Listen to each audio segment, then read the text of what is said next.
الحمد لله رب العالمين والصلاة والسلام على أشرف الأنبياء والمرسلين وعلى آله وصحبه أجمعين. سبحانك لا علم لنا إلا ما علمتنا إنك أنت العليم الحكيم. رب اشرح لي صدري ويسر لي أمري واحلل عقدة من لساني يفقهوا قولي. أما بعد. الحمد لله على نعمة الإسلام، الحمد لله على نعمة الإيمان وكفى بها من نعمة. Alhamdulillah, segala puji bagi Allah Subhanahu wa taala yang memberi kita nikmat Islam iman, memberi kita nikmat sehat sempat, memberi kita nikmat untuk bisa mengkaji segala sesuatu yang menyambungkan kita kepada Allah Subhanahu wa taala lewat perkara-perkaranya Nabi Muhammad sallallahu alaihi wasallam, baik itu tentang lisan beliau ataupun juga diamnya beliau ataupun juga akhlak perilaku beliau. Kita sambungkan diri kita kepada Nabi, kita sambungkan hati kita kepada Nabi, kita sambungkan segala sesuatu yang Allah Ta'ala berikan sebagai anugerah bagi kita untuk menyambungkan diri kita kepada Rasulullah Sallallahu Alaihi Wasallam agar diselamatkan hidup kita dunia sampai akhirat. Jadi apa yang kita lakoni, apa yang kita istiqomahi ini semoga menjadi sesuatu yang bernilai pahala di sisi Allah Subhanahu wa taala, menyelamatkan hidup kita dunia sampai akhirat nanti. Kita sudah ada di penghujung dari kitab kita, kitab Khuluquna, di akhir-akhir bab tentang akhlak kita ma'anfusina, kepada diri kita masing-masing. Kalau minggu yang lalu kita bahas la nai'as wa la natabarram bifaqrin aw syiddatin aw ibtila'in aw hazimatin. Seorang mukmin itu tidak naik dengan perkara dunia, juga tidak terhinakan tentang perkara dunia, tidak membuat mereka terhina karena kefakiran ataupun ketidakpunyaan jabatan, juga tidak termuliakan dengan sesuatu yang semacam itu. Orang yang memiliki harta belum tentu mulia di sisi Allah Ta'ala. Orang yang fakir harta, yang gak punya harta, juga belum tentu terhina di sisi Allah Subhanahu wa Ta'ala. Orang dikasih harta ataupun tidak, dikasih sehat ataupun tidak, dikasih jabatan ataupun tidak, itu semuanya adalah bentuk ujian dari Allah Subhanahu wa taala. Fa khairukum, sebaik-baik kita ketika mendapatkan ujian-ujian tersebut adalah yang bisa menggunakannya jadi wasilah takwanya kita kepada Allah Ta'ala. Oke, ketika kita punya harta, yang paling beruntung, orang yang punya harta yang paling beruntung adalah yang menggunakan hartanya untuk mencapai derajat-derajat ketakwaan di sisi Allah. Orang yang tidak memiliki harta, orang fakir, orang miskin, sebaik-baik keadaan miskin tersebut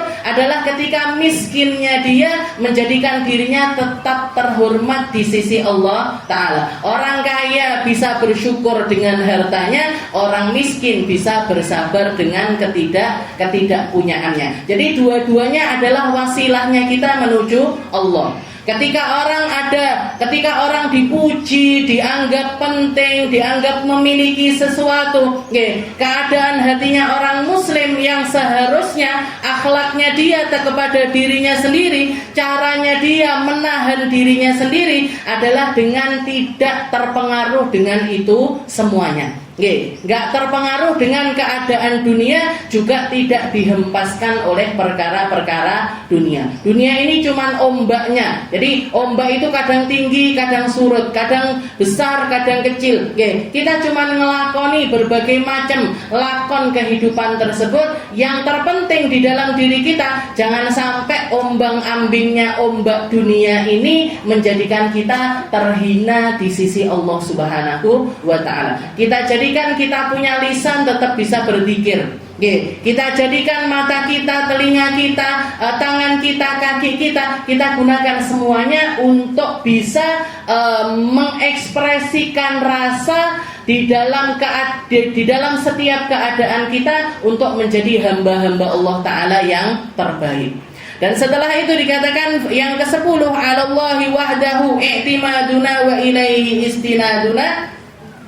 Katanya Al-Habib Umar bin Hafid, beliau mengatakan di dalam faedah yang ke-10 di dalam akhlak manusia kepada diri sendiri, ya Allah, jangan sampai kita ini menjadi hamba yang bergantung ataupun bersandar kepada selain Allah.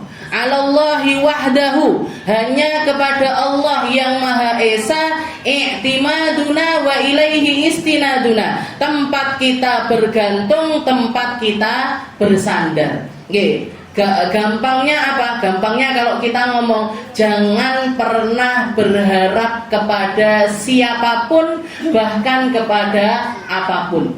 Jangan pernah menganggap suami sebagai tempat sandarannya kita. Jangan pernah menganggap anak jadi tempat kita bernaung nanti dikala tua. Jangan menganggap punya dengan harta kita bisa melakukan segalanya, tapi sandarkan setiap urusan kita, setiap keadaan kita hanya kepada Allah Subhanahu wa ta'ala. Berapa banyak orang yang dikecewakan sama anaknya?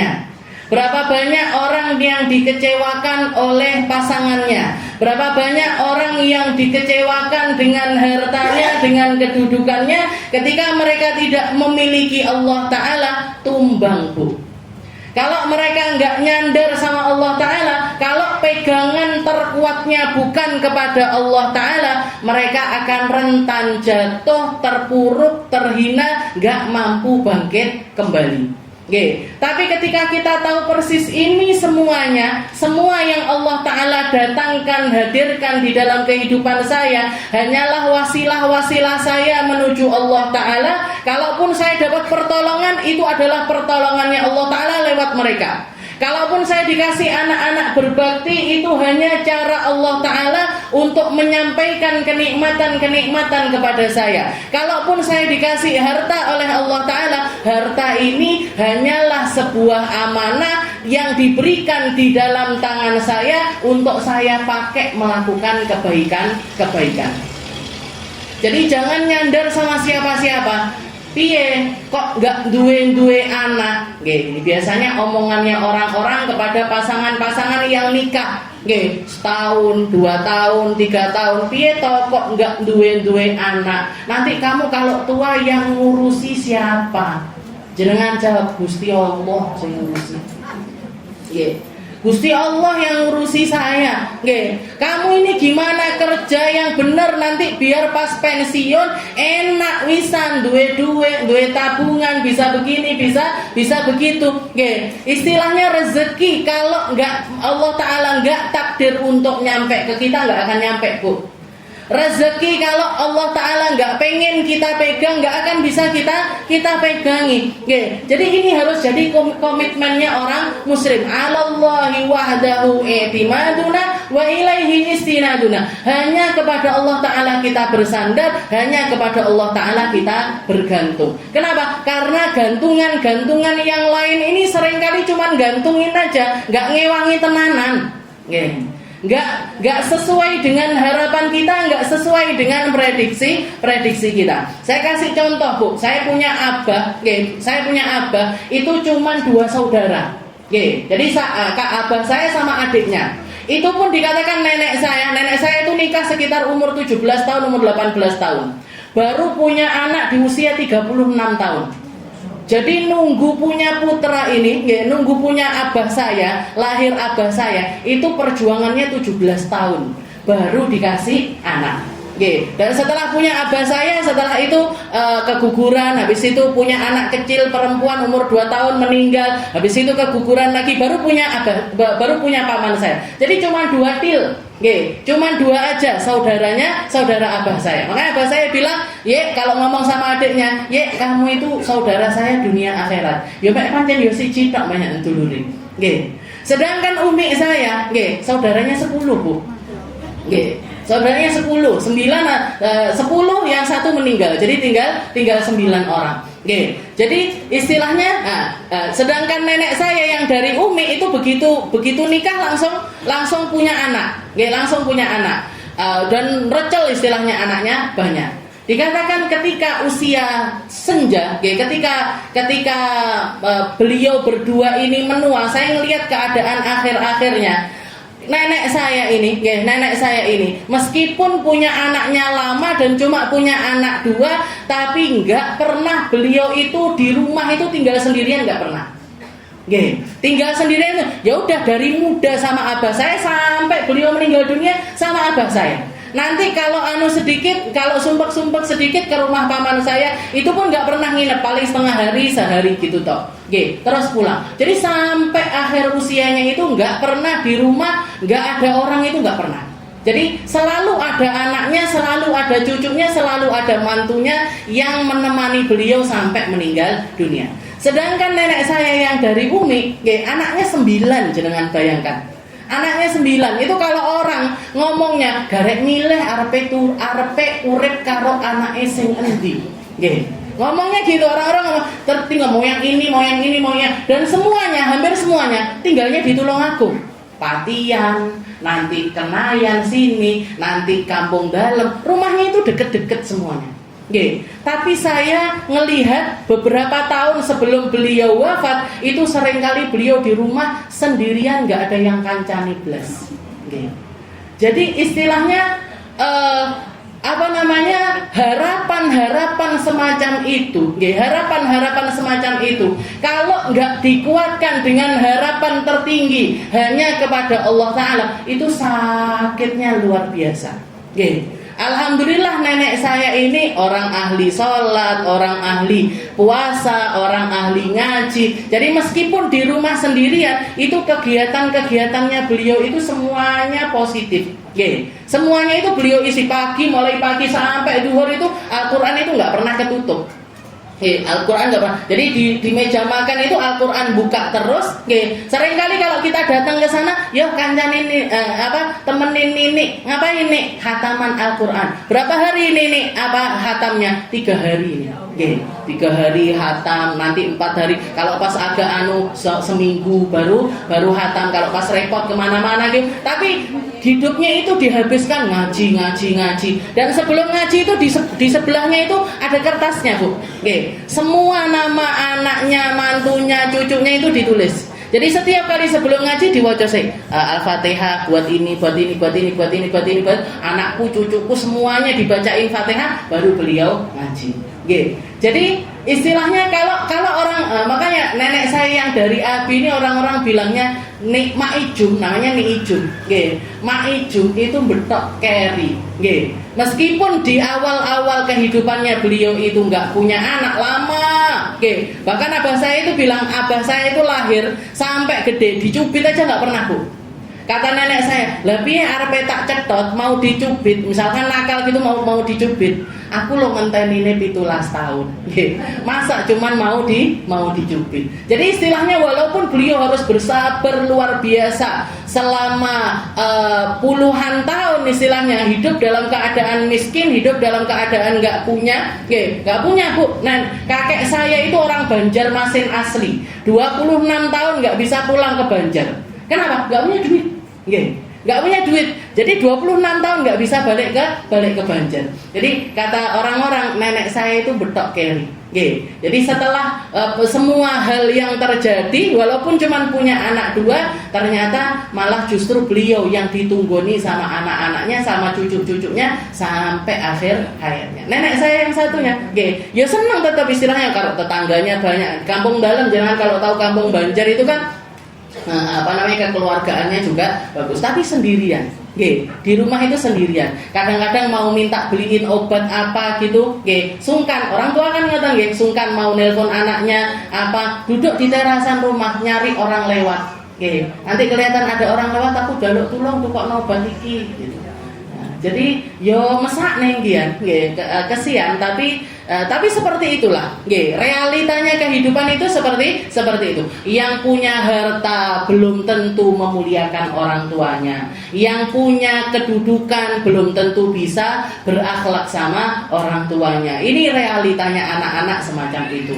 Realitanya pasangan seperti itu. Betapa seringnya, kalau jenengan mau ngitung betapa seringnya para istri itu mengharapkan sesuatu kepada suaminya tapi nggak kasih. Nilai bojone mulai bawa martabak atau piye, abang bawa terang bulan tiba peret. Makanya jangan sandarkan diri kepada siapapun, jangan mengharap apapun kepada siapapun. 'Alallahi wahdahu i'timaduna wa ilaihi istinaduna. Hanya kepada Allah kita bergantung, hanya kepada Allah kita bersandar. Dan ketika kita nyandarkan diri kita kepada Allah Ta'ala, seringkali malah justru segala sesuatu itu datang dari tempat yang gak kita sangka-sangka. Makanya para ulama, sebagian ulama itu mengatakan man kanallahu ma'ah, barang siapa yang selalu membersamai Allah Ta'ala, barang siapa yang selalu membersamai Allah Ta'ala, fa inna ma'ahu fi'atun la tughlab. Dia itu sedang bersama kelompok yang gak akan pernah bisa dikalahkan. Kalau kalau dia ini adalah seseorang yang selalu membersamai Allah Ta'ala, sebenarnya hakikatnya dia ini adalah seseorang yang memiliki kelompok, yang memiliki pasukan yang gak akan pernah bisa dikalahkan oleh siapapun. Nabi Muhammad SAW perang pertama kalinya 313 orang jumlahnya melawan ribuan orang. Melawan ribuan orang dengan persenjataan yang lengkap, dengan atribut pakaian perang yang lengkap. Sedangkan Nabi Muhammad keluar dari negeri Madinah ini nggak niat mau perang. Jadi sebagian bawa senjata, sebagian nggak bawa senjata, sebagian bawa kendaraan, sebagian nggak bawa kendaraan, sebagian pakai baju besi, sebagian pakai baju kain biasa, Bu. Jadi nggak niat keluar, nggak niat berangkat untuk melakukan peperangan. Tapi ternyata di tengah jalan diketemukan sama pasukannya orang kafir Quraisy yang bikin Nabi Muhammad bingung luar biasa. Bayangkan bikin acara, saya kalau nganggep perang itu kalau zaman sekarang kayak mau bikin acara, tapi nggak persiapan sama sekali. Nggak persiapan sama sekali. Kemarin yang saya bikin acara di Blitar itu, Bu, waktunya cuma seminggu.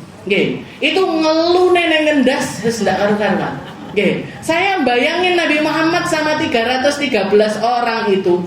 Dan ini yang dipertaruhkan nyawa, yang dipertaruhkan kepala, yang dipertaruhkan harga dirinya umat Islam, yang sampai bikin Nabi Muhammad doa. Dikatakan Sayyidina Abu Bakar ada di sampingnya Nabi ketika berdoa waktu itu. Ini sorbannya Nabi, belakangnya itu jatuh, Nabi tidak kerasa, ditoton karo Sayyidina Abu Bakar. Jatuh lagi sorbannya, dinaikkan lagi sama Sayyidina Abu Bakar. Jatuh lagi, terus seperti itu. Di dalam salah satu doanya Nabi Muhammad mengatakan, ya Allah, kalau sampai umat muslim di perang ini kalah, fala ahadun, maka di atas muka bumi ini nggak akan pernah ada orang yang menyembah diri.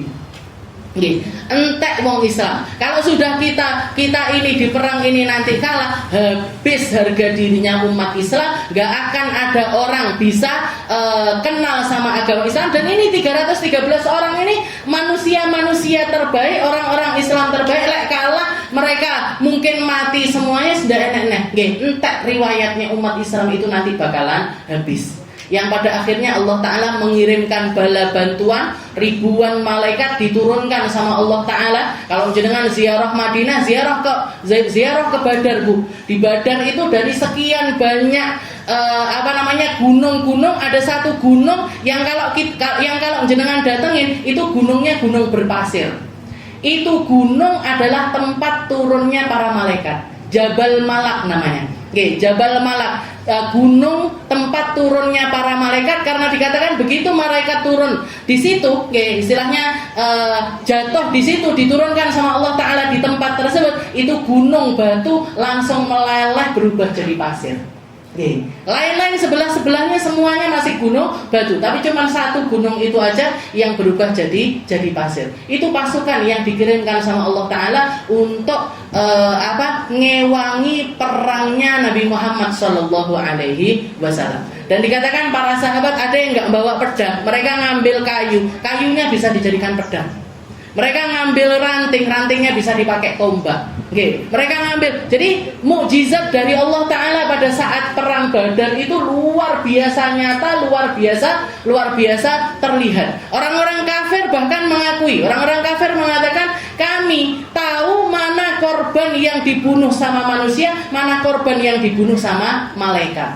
Kenapa? Kalau yang dibunuh sama malaikat seragam, sirahe budal kabeh. Kepalanya lepas semuanya. Kenapa? Karena malaikat itu nggak punya tugas perang, Bu. Malaikat itu dikongkon sujud terus sampai akhir zaman. Ada yang disuruh bertasbih terus sampai akhir zaman. Ada yang disuruh rukuk terus sampai akhir zaman. Tahu-tahu dapat tugas dadakan. Dikongkon melok perang, disuruh turun bantuin Nabi. Mereka nanya sama Allah Ta'ala, ya Allah, pripun ini caranya perang ini gimana? Caranya kita nanti kalau perang itu gimana? Katanya Allah Ta'ala, pokoknya kamu ketemu musuh, kamu ketemu orang kafir, potong aja lehernya. Potong aja lehernya. Jadi potong lehernya atau potong di bagian persendian mereka. Jadi katanya orang-orang kafir, kita tahu ini korbannya malaikat yang mana, korbannya manusia yang mana. Kalau korbannya manusia ini masih random. Kadang-kadang ketusuk tombak, kadang-kadang ketusuk panah, kadang-kadang kena pedang, itu juga di tempat-tempat yang berbeda. Tapi kalau korbannya malaikat mulus, nggak ada luka di tempat lain, cuman keputus saja kepalanya. Jadi malaikat itu turun itu, Bu, tugas mereka. Jadi makanya dikatakan makanallahu ma'ah, barang siapa yang membersamai Allah Ta'ala, sebenarnya dia itu punya pasukan yang gak akan pernah bisa terkalahkan. Gak akan pernah bisa terkalahkan. Walahul haris alladzi la yanam, dan dia punya penjaga yang gak pernah tidur. Kita kalau selalu membersamai Allah Ta'ala, kita punya penjaga yang gak pernah lalai, gak pernah ngantuk, gak pernah tidur. Meskipun kita dalam keadaan bagaimanapun, dijaga, Bu, sama Allah Ta'ala. Orang-orang yang membersamai Allah Subhanahu wa Ta'ala. Jangan ingat Nabi Muhammad SAW ketika keluar mau berangkat hijrah itu, bahkan sebelum berangkat hijrah, Nabi Muhammad itu berjalan berdua sama Sayyidina Abu Bakar. Sayyidina Abu Bakar bawa ontanya. Datang orang kafir Quraisy nanya sama Sayyidina Abu Bakar, "Ya Abu Bakar, aina sahibuk?" Wahai Abu Bakar, mana sahabatmu Muhammad? Katanya Sayyidina Abu Bakar, "Iki wong piye to? Nabi Muhammad loh di sebelah saya." Nabi Muhammadnya ada di sebelahnya Sayyidina Abu Bakar, dan orang itu nanya, "Aina Muhammadan?" Rasulullah ngasih isyarat ke Sayyidina Abu Bakar, ya Abu Bakrin, innahu yaraka wala yaroni. Dia ngelihat kamu tapi dia enggak ngelihat saya. Ditutup pandangannya sama Allah Ta'ala. Ketika Nabi Muhammad mau keluar, dikasih apa? Beliau nabur debu itu ditabur-tabur, ngantuk kabeh, turu kabeh. Ini kalau nggak menyandarkan dirinya sama Allah, kalau tidak menunjukkan kuatnya tawakalnya Nabi Muhammad sama Allah Ta'ala, nggak akan terjadi yang semacam ini, nggak akan terjadi yang semacam ini. Falahul haris alladzi la yanam wal hadil ladzi la yudhil. Dan kalau orang punya Allah Ta'ala, dia punya penunjuk jalan, dia punya pemberi hidayah, dia punya penuntun dirinya, alladzi la yudhil, yang enggak akan pernah menyesatkan. Kalau jenengan mau pergi kemana-mana pakainya Google Map, saya kena disesatkan.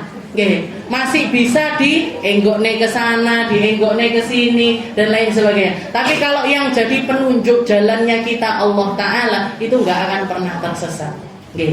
Tapi bukan berarti ketika kita mau ngapa-ngapain tawakal, Arab budal nang dia ora usah nggawa dhuwit, ora usah nggawa iki, ora usah nggawa tawakal. Nggih. Orang tawakal itu tidak menafikan ikhtiar. Oke, orang ikhtiar itu juga tidak menafikan tawakal. Ini dua perkara ini jalan bersama-sama. Ketika ada salah satu sahabat nanya, ya Rasul, ini saya bawa kuda. Oke, saya bawa kuda. Perlu saya ikatkan di pohon apa tak tinggal ae tawakal sama Allah Ta'ala? Oke, katanya Nabi Muhammad, ikat kudamu, setelah itu bertawakal sama Allah. Berarti apa? Ikhtiar sama tawakal itu jalan bareng. Oke, berusaha itu tetap harus, tapi setelah itu kita pasrahkan sama Allah Ta'ala. Mau hasilnya bagaimana, berarti itu yang Allah Ta'ala inginkan untuk terjadi kepada diri kita. Oke, jadi alallahi wahdahu i'timaduna wa ilaihi istinaduna. Dan yang terakhir, nata'arraf ilaihi firraha. Oke, kita juga harus selalu mengingat Allah Ta'ala dikala senang, firraha fayarifuna fi syiddah, maka Allah Ta'ala akan mengingat kita dikala susah. Wa huwa hasbuna wa ni'mal wakil. Oke, jadi orang-orang yang selalu mengembalikan diri kepada Allah Ta'ala. Oke, jangan sampai rasa senang kita ini membuat kita keluar batas, sehingga ketika kita keluar batas Allah Ta'ala lepas tangan juga kepada kita. Tapi kita ingat Allah Ta'ala ketika senang, Allah Ta'ala akan mengingat kita ketika kita susah, dibantu kita ketika susah. Ubabah Bahiyah, Ustazah Halimah sering kali cerita, beliau itu adalah seseorang yang seumur hidupnya bisa dikatakan sangat-sangat terjaga dari maksiat. Ketika beliau mencapai usia 100 tahun, dikasih umur panjang sama Allah Ta'ala sampai 100 tahun lebih, baca Al-Quran gak pakai kacamata. Baca Al-Quran gak pakai kacamata. Sholat tetap bisa rukuk, tetap bisa sujud.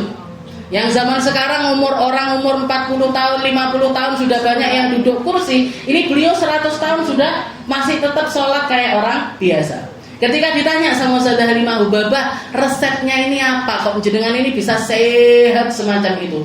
Ini kalau nanyanya sama orang ahli gizi atau dokter atau tim kesehatan, mesti nanyanya olahraganya, Bu, makannya yang bergizi, ininya, proteinnya, makan telur sehari 12 butir. Ini boleh. Orang-orang ngaten-ngaten nih gue mesti tips-tipsnya itu seperti itu. Tapi Ubabah Bahiyah jawabannya beliau, hafidnallaha fisyabab, kami jaga aturannya Allah Ta'ala di kala muda, Allah Ta'ala jagain kita ketika kita tua. Saya jaga mata saya jaga telinga saya jaga tangan kaki saya jaga saya jaga aturannya Allah Ta'ala di kala saya masih muda. Saya menghindari maksiat dohirnya, bahkan batinnya. Yang dohir itu saya jaga, aturannya Allah Ta'ala saya jaga. Yang batin pun juga saya berusaha untuk menjaganya. Maka dikala saya nggak mampu lagi untuk menjaga kondisi tubuh saya, Allah yang jagain semua anggota tubuh saya. Sampai umur 100 tahun masih bisa baca Al-Quran. Itu Ubabah Bahiyah. Ini persis seperti yang ketika saya nanya sama orang-orang Hadramut, saya mungkin sering cerita sama jenengan, orang-orang anak-anak Indonesia itu umur saya dulu waktu sekolah itu kan masih umur 17, masih umur 18. Itu kalau sudah terawih, karena terawihnya baca Al-Quran 1 juz, itu anak-anak Indonesia itu nanti 2 rakaat metu ngentut, wudu lagi, wudu balik lagi. Balik itu kan berarti softnya akhirnya geser-geser. Kalau misalkan kita di soft 2 keluar, berarti ada yang dari soft 3 yang maju. Nah, yang di soft 3 yang dari soft 4 maju. Dan itu nggak cuma 1 anak, 2 anak, wis titen semua orang Hadramut titen. Indonesia, Malaysia, Singapura, ini seragam ini. Wetenge ngentutan kabeh. Gampang masuk angin, sukanya kerokan. Nah itu, 3 negara ini terkenal, Indonesia, Malaysia, Singapura. Jadi banyak yang seperti itu. Sampai mereka bilang, wes anak Indonesia, Malaysia, Singapura kalau mau sholat tarawih di belakang aja. karena bikin kisruh soft, karena bikin kita ini harus pindah seperti itu. Saya iseng-iseng nanya sama orang tua-tua, orang Hadramaut, orang tua-tua umur 70, umur 80. Mereka sholat dari awal sampai akhir itu enggak batal sama sekali. Saya tanya ke mereka, kok bisa enggak ngentutan kayak gitu, itu gimana caranya? Saya kalau di Indonesia dicurhatin nini umur 60, 70 itu biasanya beseran ngentutan. Piye Pak? Baru wudhu keluar pret, baru wudhu lagi keluar lagi pret lagi. Iki piye? Wes istibahah aja nih. Atau pakai pembalut. Kalau memang pipisan pakai pembalut di depan, wudhu habis itu wes nggak usah dipikiran. Itu nenek-nenek itu biasanya seperti itu, nggak kekontrol lagi. Nggak kekontrol lagi pipisnya itu nggak kekontrol. Lah ini kok orang sepuh nggak batalan. Mereka bahkan mengatakan, kalian tahu, saya itu bukan cuman bisa nahan wudhu buat terawih aja, enggak. Seringkali kita itu sholat subuh pakai wudhu isya, sholat isya pakai wudhu subuh. Jenengan bayangkan, wes ini keluar dari listnya amalan wong Indonesia, ndak kuat ustazah, piye carane sholat subuh pakai wudhu isya. Gimana caranya sholat isya pakai wudhu subuh? Kita pakai madhab yang lain, apa? Madhab tajdidul wudhu, madhab kesunahan untuk selalu memperbaharui wudhu. Padahal itu alasan karena kita ngentutan batalan. Orang-orang ini subhanallah seperti itu. Maka ketika saya nanya beliau ini jawabannya pertama ngasih tips secara logika. Katanya beliau kamu kalau misalkan tengah malam atau istilahnya bangun malam tahajudan seperti itu, minum yang pertama kali kamu masukkan ke perut itu teh hitam. Atau kalau yang senada dengan itu mungkin kita sulit nyari teh hitam, teh hijau. Minum jangan dikasih gula tapi pekat seperti itu, dipekatin. Jadi bangun tidur itu langsung nyeduh. Jadi nanti sudah pekat itu anget-anget langsung minum. Nanti ketika kamu minum itu bakalan keluar semuanya, pipis-pipis. Habis itu BAB, perut itu kayak dikuras rasanya. Habis itu nanti nggak akan kentut lagi, nggak banyak pipis, nggak banyak BAB. Kata mereka pertama itu. Jadi mereka membiasakan setiap makanan yang pertama kali masuk itu minum itu tadi, minum teh itu tadi. Setelah itu mereka yang luar biasa juga, mereka mengatakan kami menjaga apa yang masuk ke dalam perut kami, maka Allah Ta'ala menjaga apa yang keluar dari kami. Mereka orang-orang yang gak makan kecuali halal luar biasa, Bu. Baba Nur itu ketika bikin roti, katanya beliau, saya tahu persis roti ini diambil yang ngalusin gandum siapa, yang manen gandum siapa, yang nyirami siapa, yang ngasih pupuk siapa, dari kebunnya siapa, itu mereka tahu. Orang-orang Hadramaut itu kalau makan sesuatu tahu ini asal usulnya, segala sesuatu yang ada di piring mereka ini tahu. Gandumnya dari mana, dagingnya dari toko mana, bumbunya. Dewi wis ndak kate mikir kok. Enek ada toko roti baru, tuku. Ada restoran baru, harus eksis dong, masa enggak eksis. Makan di kafe baru. Ndak mikir yang masak siapa, bahannya apa, dari mana aja dan bagaimana. Ya ndak heran kalau kita ini jadi orang-orang gampang ngentut. Nggak heran kalau kita jadi orang-orang, kita nggak jaga apa yang masuk ke dalam perut kita, ya Allah Ta'ala nggak jaga apa yang keluar dari kita. Jadi wa huwa hasbuna wa ni'mal wakil. Tapi orang-orang soleh, kalaupun nggak bisa persis seperti mereka, kita berusaha untuk tidak melakukan hal-hal yang diharamkan sama Allah Ta'ala, berusaha untuk tidak melakukan hal-hal yang dimurkai sama Allah Ta'ala. Wa huwa hasbuna wa ni'mal wakil. Dan alhamdulillah dengan perjuangan selama 3 tahun 3 tahun apa 4 tahun kita bahas tentang kitab khuluquna, kita sudah ada di penghujung dari kitab ini. Dan saya pengen, ini yang tersisa punya kitab tinggal berapa ini kira-kira? 10% ada? Banyak ya Mas ya? Ini karena beli lagi ya waktu itu ya. Nanti ini doa yang terakhir ini kita baca bareng-bareng, Bu. Mugi-mugi yang jarang-jarang hadir termasuk di antara yang istiqomah hadir. Mugi-mugi yang ikutnya di tengah-tengah dijadikan sama Allah Ta'ala masuk di dalam golongan yang ikut mulai dari awal, sama pahalanya, sama perjuangannya, sama kedudukannya di sisi Allah Subhanahu wa Ta'ala. Dan mugi-mugi dengan hatamnya kitab Khuluquna ini, Allah Ta'ala benar-benar memperbaiki akhlak kita. Allah Ta'ala benar-benar mengubah kehidupan kita. Allah Ta'ala benar-benar menjadikan kita hamba-hamba yang menunjukkan cintanya lewat mengikuti semaksimal mungkin akhlak mulia Nabi kita Nabi Muhammad SAW. Dan mungkin-mungkin dengan hatamnya kitab ini, Allah Ta'ala menjadikan kita hamba-hamba yang termasuk di dalam kategori ahlul ibadah, orang-orang ahli ibadah, orang-orang ahli syukur, orang-orang ahli sabar, orang-orang ahli tawakal, orang-orang ahli sedekah, dan juga segala kebaikan-kebaikan mugi-mugi ditakdirkan sama Allah Ta'ala untuk kita mengamalkannya sebanyak-banyaknya. Dan nanti di akhir ini kita baca bareng-bareng 3 kali nggih Bu. Ini adalah doa yang biasa dibaca sama Habib Umar di majelis-majelis beliau. Di setiap kajian-kajian beliau biasanya nggak pernah lepas dari doa ini. Kita baca bersama, kita minta sama Allah Ta'ala agar Allah Ta'ala memperbaiki segala hal yang ada di dalam diri kita. Bismillahirrahmanirrahim.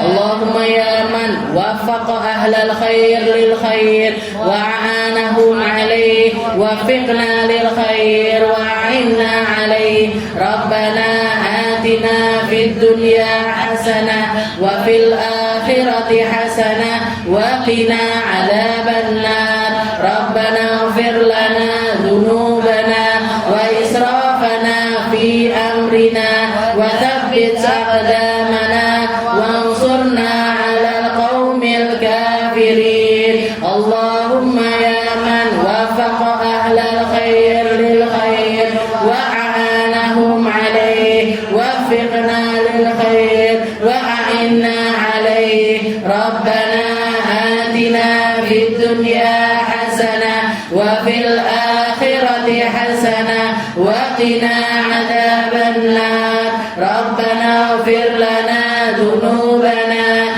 wa israfana fi amrina wa thabbit aqdamana wansurna 'alal qaumil kafirin.